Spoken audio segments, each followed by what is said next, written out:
Hey guys, thank you so much for watching Hawkins Corner. So today on Hawkins Corner, we're going to be doing a hot oil treatment. So hot oil treatments are very good for dry hair or low porosity hair. And I have 4C low porosity hair, and it is very difficult for the hair to penetrate past the shaft. So sometimes it's like the oil is just sitting on the top of my head, and if my sleep bonnet comes off, or if my satin, I don't know, hair tie comes off, then pretty much the oil comes off with it, even if I'm sleeping on a satin pillow. So the hot oil treatment is meant to be the treatment that I can do up to once a week that penetrates through my shaft and goes into the hair shaft to keep my hair moisturized the whole week, including other things like I use the lock method. So stay tuned for this, and then after I do this, because I have not done a hot oil treatment in years, I'm gonna let you know my take on it, and I hope you enjoy the video. Alright, so the first thing is we're going to start off with the ingredients and the materials that you'll need for the actual hot oil treatment. So you can use any oil that you want as long as the oil is warm and you put something on your head to conceal or seal in that actual oil. You're getting that deep hot oil treatment and that deep condition. So I have organic coconut oil, extra virgin olive oil, and organic sweet almond oil. The reason why I chose these are because they penetrate my hair shaft and they're really good for my 4C hair. But you can use as many oils as you want, or if you only want to use one, and it doesn't really matter as long as they're good for your hair. You need some kind of applicator bottle. The applicator bottles work best because they help you not to be as messy. And then you're going to need a cup of warm water. And you can microwave that for 2 minutes and then pretty much sit it in there. So what I do is I put about a tablespoon of each into my applicator, and then I sit it in the warm water for about 2 minutes until I see that all of the coconut oil has melted in with everything else, and then I'm ready for my next step.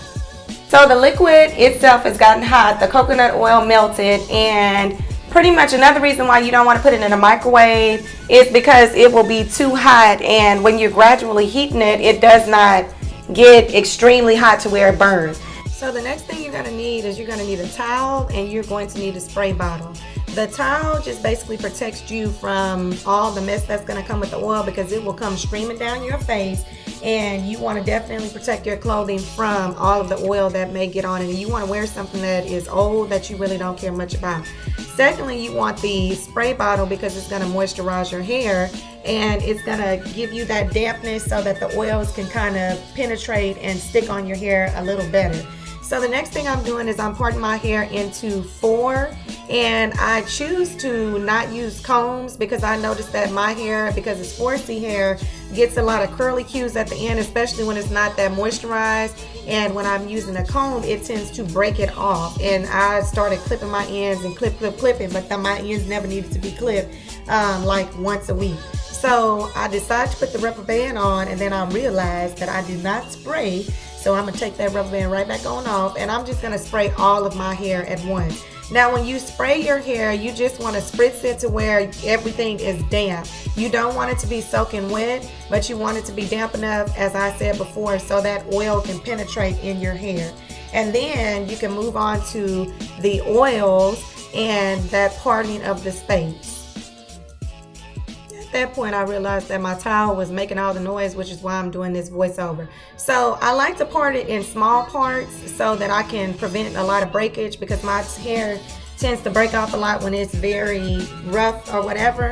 So I'm taking this small part starting at the scalp, and I'm just kind of taking that oil and moving it all the way down my hair shaft. And you want to make sure that you have it fully covered. So in a hot oil treatment, like my saying is that you can never put enough oil. So you want to comb through, and as you can see, I'm finger combing through because I'm very cautious of my hair and not trying to be very rough with it. So I do kind of like a little scratch motion and just kind of jig my hand down until I can run my hand smoothly through it. So this is going to take a minute, but I'm going to kind of speed it on up until we get to the end, and then I'll come back.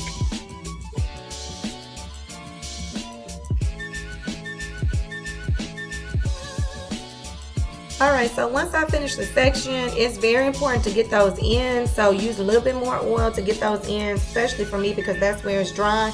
And then you want to twist it or plait it or bantu knot it up because you do want it to fit under your cap, and you also want to make sure that it's all sealed in there. So I just like to twist it and then like do a bantu knot, and then I move on to my next section.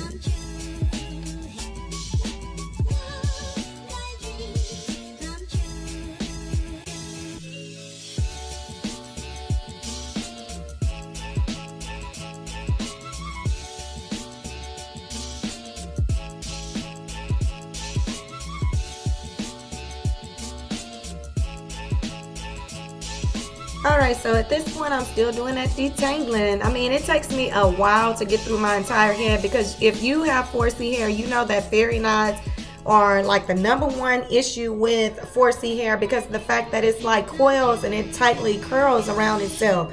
So you can't get those fairy knots out. It is very meticulous. Sometimes you have to pull strand by strand, but you do not have to lose your hair. You just have to take time with your hair. So I'm trying to use as much oil as possible, getting it in my scalp, getting it on my hair shaft. And then the sectioning is very important also. A lot of people do not section prior to shampooing because they don't understand it, but sectioning prevents you from having breakage because you're only doing one manageable section at a time. So here I'm getting my ends, because you always want to get those ends, and then I'm going to twist it up with everything else.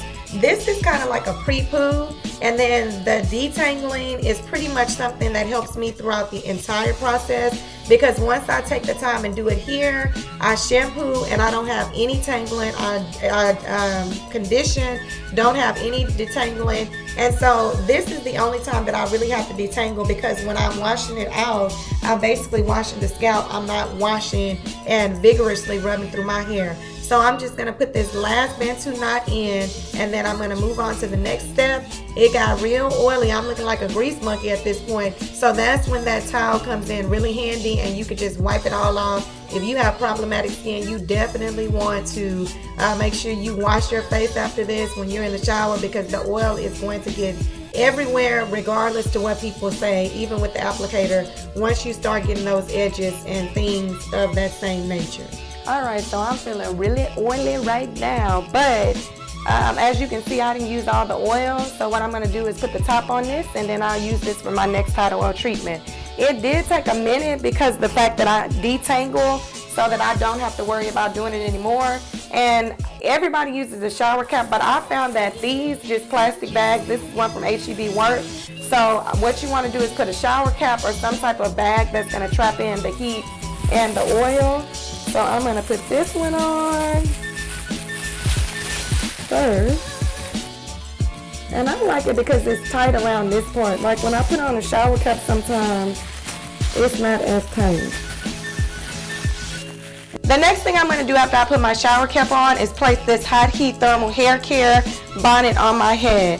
And the good thing about this, and the reason why I'm using this, is because if you hate sitting under the dryer, then this is definitely your best friend. And basically what it does is you heat it up in the microwave for a couple of minutes, and for like, I think 1 to 2 minutes, and then it basically has, I think, flax seeds in it that warm up inside, and then it's just like I'm sitting it's just like I'm sitting under a hooded dryer. So after you finish with all of this, you want to leave this cap on, and the best is to sit under a hooded dryer so that you can maximize the moisture. But if you don't have a hooded dryer, you can use like a hot heat thermal cap, or you can just use a hot towel or wrap a towel or anything, or the heat from your head pretty much will keep it as long as you have something to trap it in. And then after that, you basically follow your normal hair care routine. So that pretty much is how you do a hot oil treatment. It's very simple, and it's not something that is difficult to do at least once a week. But the problem with my hair, and I've had this hot oil treatment,